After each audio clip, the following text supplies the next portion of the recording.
In rural Japan, a gunshot rings out. A bear slumps in a cage. This brown bear got too close to a human community. It wasn't right here, but over that way in the middle of the town and on the roads close by. In this kind of situation, we have no choice other than to trap them. Bears are making their way closer to homes and putting people's lives at risk. Keeping the townspeople safe often falls on the shoulders of a dwindling band of aging hunters, like 75-year-old Haruo Ikegami. I'm often the first one that gets there when they're caught like this. And I always say, "Oh, come on, you're already in there? I can't bear it."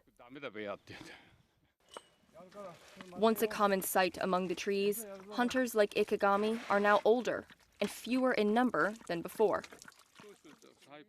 Japan's population is both aging and shrinking. As of 2020, about 60% of gun license holders, like Ikegami, are over 60. And in areas where bears roam, some residents wonder what will happen when these hunters can no longer do their job. In the town of Naie, Tatsuhito Yamagishi has accused the local government of taking hunters for granted.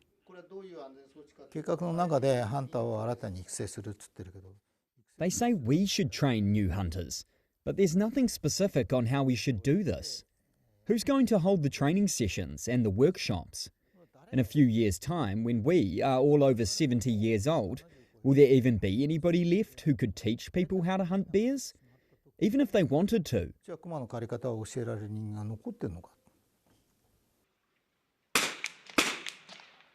Naie's local government declined to comment on the dispute with Yamagishi, but said officials were taking steps to address the bear problem.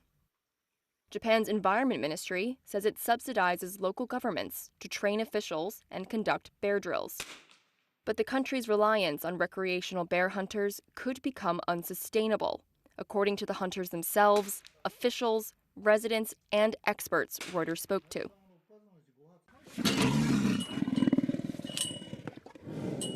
Both black and brown bears' habitats have been expanding, in part because of depopulation in rural areas, experts say.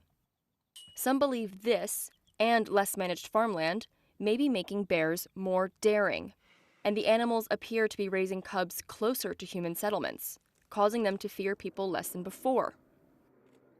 All this has contributed to an increase in human bear incidents. In the 12 months through March 2024, 219 people were attacked. 6 fatally. More than 9,000 black and brown bears were trapped and culled over that period, according to Japan's Environment Ministry. 84-year-old Katsuo Harada carries scars from over 20 years ago when a bear sank its teeth into his skull. It was like it was gnawing on a raw radish, scraping and crunching. I passed out at the sound and I don't know what happened beyond that. Harada is now part of a group that helps keep problematic wildlife at bay. I feel that I have to protect the people living here. Whenever I set a trap, you saw today there are 4 locations. I'm driven forward by the thought that if I hadn't laid the traps, someone could have been killed. One common way to trap bears is by using a large cage with bait, like a deer carcass, salmon, or honey. The trap is designed so that the creature steps on a metal plate when it goes near the bait, triggering the door to close.